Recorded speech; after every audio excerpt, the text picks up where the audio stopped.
आज हम लोग पढ़ने वाले हैं यहाँ पे भौतिकी के। देखिए चैप्टर पहले का है क्या हम लोग का एनसीईआरटी के अनुसार हम लोग चैप्टर 1 कहेंगे, नहीं तो होगा अगर भारतीय भवन के अनुसार चलेंगे तो चैप्टर 2 हो जाएगा, ठीक है ना।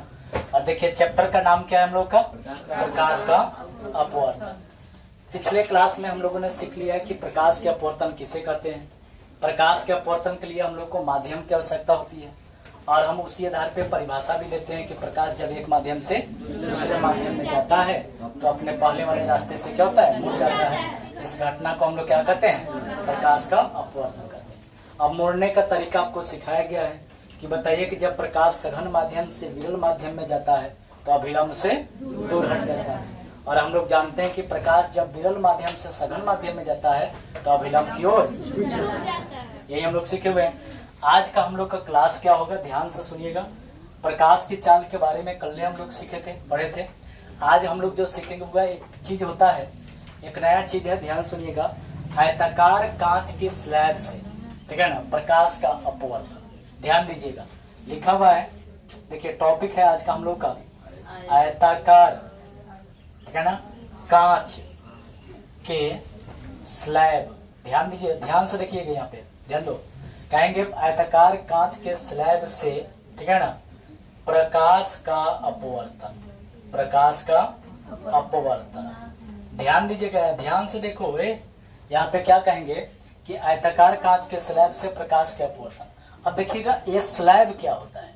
इसी बात को हम लोग ऐसे कह सकते हैं कि आयताकार कांच की, ठीक है ना, सिल्ली से, सिल्ली ऐसे कहेगा, आयताकार कांच की सिल्ली से प्रकाश का अपवर्तन, प्रकाश का क्या, अपवर्तन।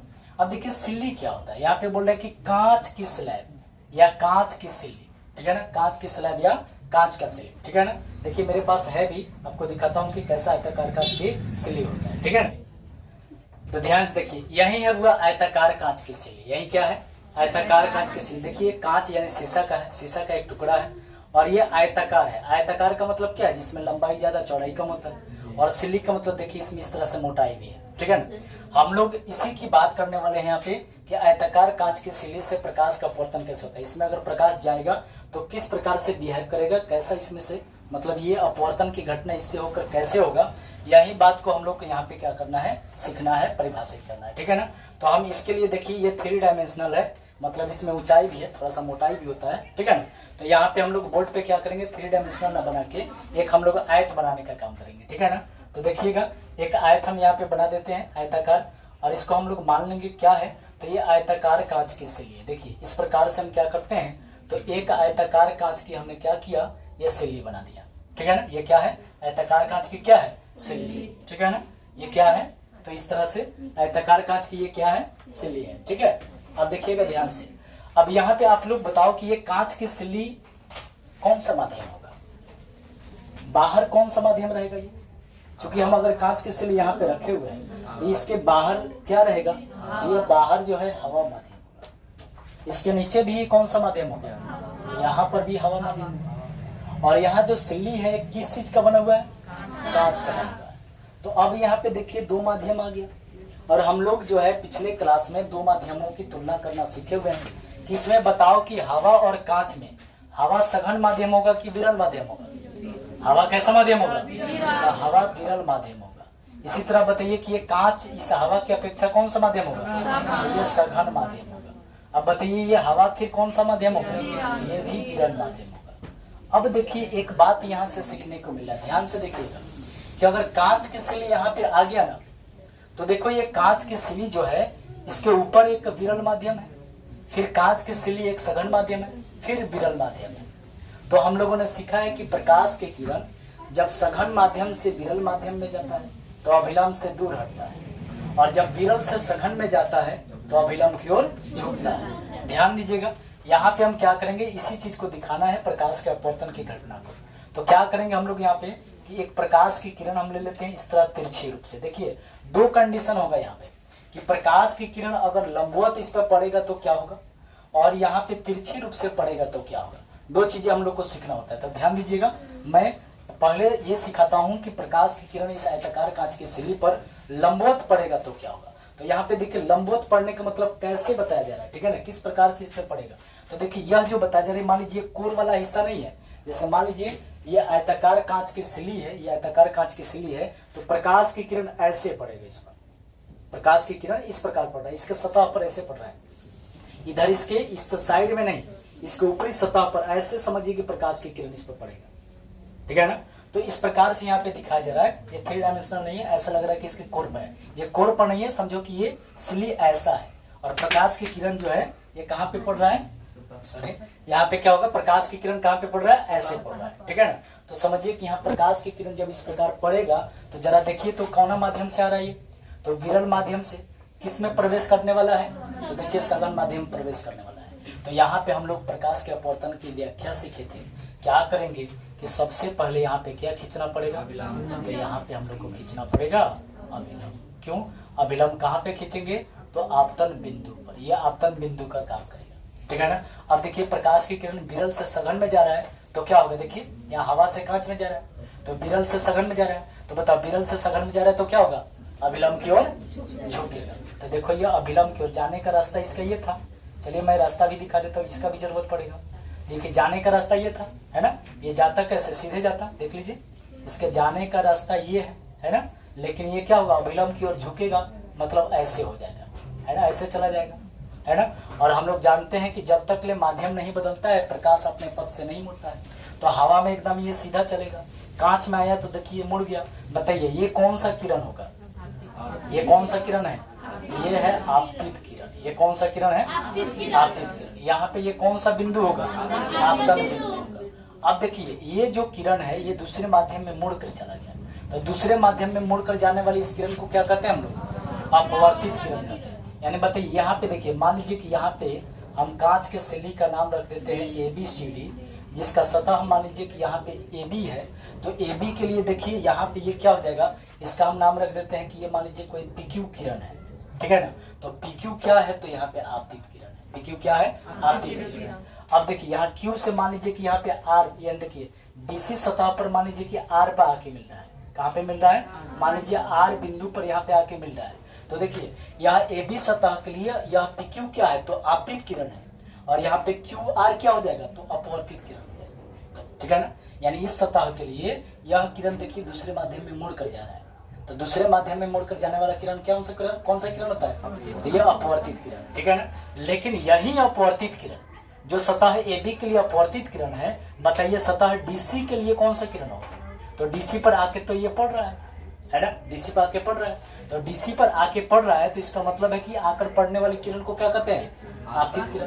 तो इसका मतलब है कि यह जो देखो यहाँ पे QR किरण जो AB सतह के लिए क्या है, तो AB सतह के लिए अपवर्तित किरण है, वहीं जो है यहाँ पे DC सतह के लिए क्या है, तो आपतित किरण का काम करेगा।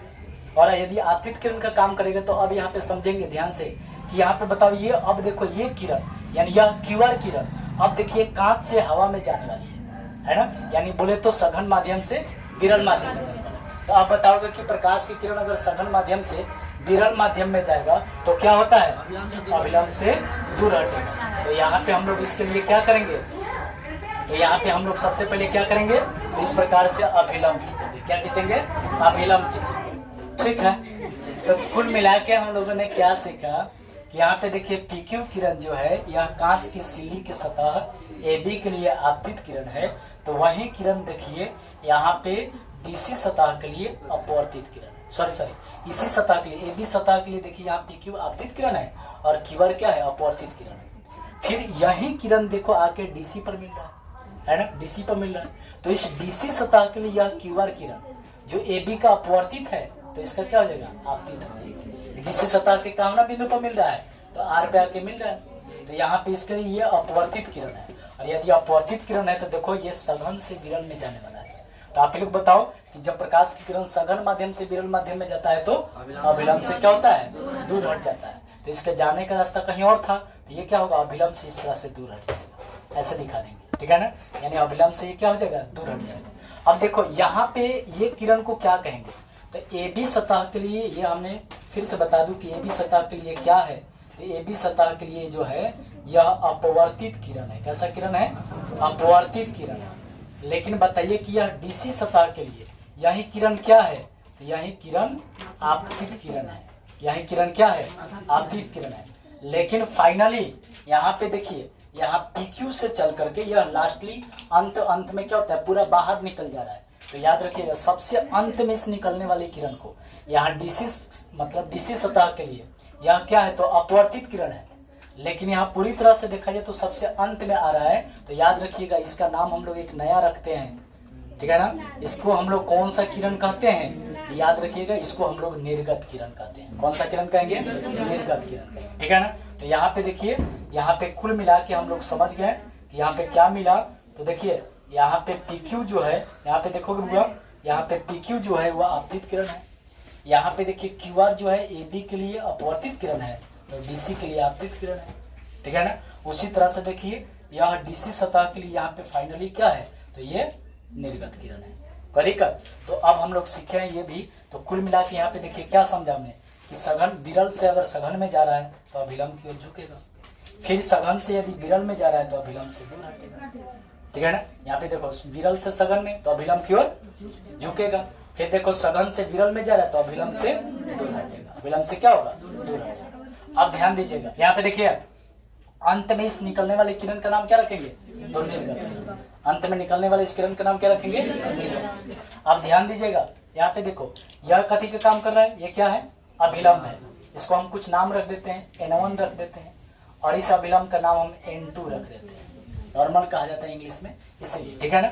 अब ध्यान दो यहाँ पे आपतित किरण और ये अभिलंब के बीच बनने वाले कोण को क्या कहेंगे, आपतन कोण, यानी आई से सूचित करेंगे, बट इसका नाम क्या होगा, आपतन कोण। और बताइए हाई देखिए तो क्या होगा, हाई ये देखो अपवर्तित किरण इस सतह के लिए, अपवर्तित किरण अभिलंब, अपवर्तित किरण अभिलंब के बीच बनने वाले कोण को अपवर्तन कोण, है ना। फिर हम लोग सीखे हैं, बताओ कि यहाँ दूसरे सतह के लिए बताओ, यहाँ बताइए आपतित किरण हो गया, ये हो जाएगा आपतित किरण। यही किरण AB सतह के लिए अपवर्तित है और यही किरण DC सतह के लिए क्या है, आपतित है। कोई दिक्कत, तो यहाँ पे क्या होगा, यह आपतित किरण है। तो बताओ फिर आपतित किरण अभिलंब के बीच आपतन कोण, आपतन कोण को क्या चीज से, आई से। और यहाँ पे देखो लास्ट में है निर्गत किरण, तो निर्गत किरण अभिलंब के बीच बनने वाला कोण क्या होगा, इसको भी हम लोग R से ही कहेंगे क्योंकि एक तरीके का यह अपवर्तित किरण है। तो यहाँ पे निर्गत किरण और अभिलंब के बीच बनने वाले कोण को क्या कहेंगे, तो याद रखिएगा एक नया नाम देने वाले हैं, निर्गत कोण कहेंगे। कौन सा कोण कहेंगे, निर्गत कोण कहते हैं, ठीक है ना।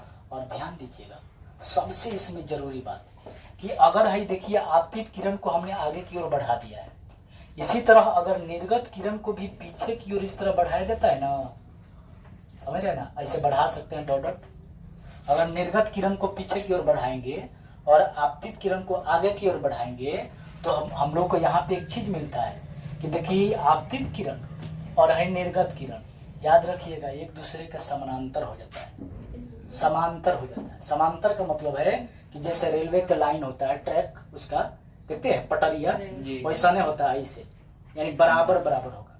कैसा होगा, बराबर, यानी बराबर होगा, ये कहीं जाके मिलेगा नहीं, ठीक है ना। तो इसी तरह से क्या होगा, ये समांतर हो जाता है। कैसा हो जाता है, समांतर हो जाता है। तो इस प्रकार ध्यान रखिएगा। तो यहाँ पे देखिए, यानी यहाँ पे बोलेंगे हम लोग कि आपतित किरण को आगे की ओर बढ़ाएंगे और निर्गत किरण को यदि पीछे की ओर बढ़ाया जाता है तो ये दोनों किरण एक दूसरे के कैसा हो जाता है, समांतर हो जाता है। और ध्यान रखिएगा इसके बीच में अगर हम लोग इस तरह लंबवत नापे, लंबवत माने एकदम सीधा सीधा, लंबवत माने 90 डिग्री पर, ऐसा कि सतह से 90 डिग्री बन जाए, तो याद रखिएगा यहाँ पे देखिए हम दिखा देते हैं। यहाँ पे देखिए अगर ये दोनों किरणों के बीच में लंबवत इस तरह दूरी नापा जाए, आपतित किरण और समझिए निर्गत किरण, दोनों के बीच में लंबवत दूरी अगर मापेंगे तो याद रखिएगा इसका एक और नाम होता है, ये दूरिया के नाम होता है। इस दूरी का नाम क्या होता है, तो याद रखिएगा इस दूरी को हम लोग याद रखना है बुआ, पार्श्विक विस्थापन कहते हैं। पार्श्विक विस्थापन का मतलब देखिए क्या है, कहने का मतलब ये कि जब आपतित किरण यहाँ से है ना, तो देखिए अपवर्तित किरण या निर्गत किरण जो है ये थोड़ा सा इधर से आगे देखिए जा रहा है, यहाँ से निकल रहा है, देख रहा है, उसी साइड से यहाँ से नहीं निकला, तनका से ए महे आके निकल गया। तो ये दोनों किरण के बीच में कुछ दूरी हो जाता है, दोनों किरण के बीच में क्या होता है, कुछ दूरी हो जाता है।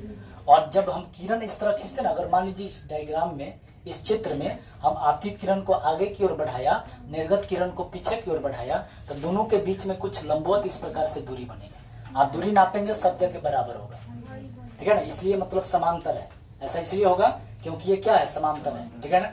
और यहाँ पे क्या करेंगे कि आपतित किरण और निर्गत किरण के बीच की ये जो लंबवत दूरी होता है इसी को हम लोग क्या कहते हैं, तो पार्श्विक विस्थापन कहते हैं। याद रखिएगा, यह ऑब्जेक्टिव पूछेगा कि आपतित किरण और निर्गत किरण के बीच के लंबवत दूरी को क्या कहते हैं, तो याद रखिएगा पार्श्विक विस्थापन कहते हैं। एक नया वर्ड है, ठीक है ना। और एक और बात है, यहाँ से ध्यान रखिएगा, यहाँ से एक और बात यह है कि हाई देखिए आपतन कोण और हाई लास्ट वाला निर्गत कोण, ठीक है ना। याद रखिएगी आपतन कोण और ये निर्गत कोण आपस में बराबर होता है। क्या होता है, बराबर होता है, याद रहेगा। मतलब प्रकाश के अपवर्तन में ध्यान रखिएगा आपतन कोण अपवर्तन कोण के बराबर नहीं होता है। अगला जैसे हम लोग इसमें टॉपिक सीखेंगे प्रकाश के अपवर्तन के नियम, वहां पे हम बताएंगे कि ये बराबर नहीं होता है और फिर उसके लिए एक नया नियम बनता है।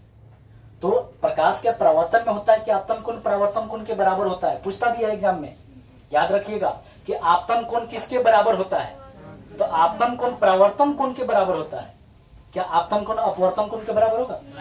क्या आपतन कोण निर्गत कोण के बराबर होगा कि नहीं होगा? आपतन कोण निर्गत कोण के बराबर होता है, आपतन कोण परावर्तन कोण के बराबर होता है, आपतन कोण अपवर्तन कोण के बराबर नहीं होता है। देखिए ये आपतन कोण है, यहाँ पे अपवर्तन कोण है, इसके लिए ये आपतन कोण है, ये अपवर्तन कोण है। लेकिन ये शुरुआती वाला आपतन कोण और ये लास्ट वाला ये निर्गत कोण, ये दोनों बराबर होता है। ये दोनों कैसे होता है, बराबर होता है। याद रहेगा। देखिए आपतन कोण किसके बराबर होता है, निर्गत कोण। अब प्रकाश के परावर्तन में हम लोग सीखे थे कि आपतन कोण परावर्तन कोण के बराबर होता है। याद रहेगा, आपतन कोण परावर्तन, क्योंकि इस टॉपिक से इस बात से 1 नंबर का सवाल पूछता है, याद रखना है, ठीक है ना। कि आपतन कोण किसके किसके बराबर होता है। देखिए अपवर्तन वाला में आपतन कोण निर्गत कोण के बराबर होता है। आपतन कोण किसके बराबर होगा, निर्गत कोण के। और परावर्तन वाला में हम लोग सीखे हैं कि आपतन कोण परावर्तन कोण के बराबर होता है। आपतन कोण परावर्तन कोण के बराबर होता है। और ये अपवर्तन में याद रखना है कि आपतन कोण निर्गत कोण के बराबर होता है। किसके बराबर होता है, आपतन कोण निर्गत कोण के बराबर होता है। कोई दिक्कत? पार्श्विक विस्थापन किसे कहेंगे, तो आपतित किरण और देखो निर्गत किरण के बीच के लंबवत दूरी को, कैसा दूरी को, लंबवत दूरी, यानी 90 डिग्री बनाएगा। लंबवत दूरी को क्या कहते हैं, तो पार्श्विक विस्थापन कहते हैं। अब ये सब जो हम बातें बोले हैं, इसी बात को अगर एग्जाम में कहीं पूछता भी है कि हम आयताकार कांच के स्लैब से प्रकाश के अपवर्तन की व्याख्या करें, 2 नंबर के लिए सवाल पूछ लेगा। तो यहाँ पे चित्र बना के इसमें जो जो बातें हो रही है, जैसे जैसे इसमें घटना हो रही है, इसको हम लोग को लिखना पड़ेगा। तो आपको कितने नंबर मिलेंगे, 2 नंबर। ऑब्जेक्टिव यहाँ से क्या पूछेगा, ऑब्जेक्टिव याद रखिएगा, ऑब्जेक्टिव पूछेगा कि आपतित किरण और निर्गत किरण के बीच के लंबवत दूरी को क्या कहते हैं, तो क्या बोलिएगा, पार्श्विक विस्थापन। यहाँ पे कहेगा आपतन कोण किसके बराबर होता है, तो निर्गत कोण के बराबर होता है। कोई दिक्कत? परावर्तन में आपतन कोण किसके बराबर होता है, परावर्तन के बराबर, परावर्तन कोण के बराबर होता है, ठीक है ना। प्रकाश के परावर्तन वाला में आपतन कोण परावर्तन कोण के बराबर होता है। यहाँ पे अपवर्तन में याद रखिएगा आपतन कोण निर्गत कोण के बराबर होता है। किसके बराबर होता है, आपतन कोण निर्गत कोण के बराबर होता है। कोई दिक्कत? तो कुल मिला के इतनी जो बातें हैं इसमें, यह क्या है, तो आयताकार स्लैब से, याद रखिए कांच के जो स्लैब को ही हम लोग सिल्ली बोल रहे हैं, इससे ये प्रकाश का क्या हो जाएगा, अपवर्तन हो जाएगा। कोई दिक्कत? अगले हम लोग क्लास में क्या सीखेंगे, तो प्रकाश के अपवर्तन का नियम सीखेंगे, जो बहुत बहुत इंपॉर्टेंट है, ठीक है ना। मिलते हैं अगले क्लास में।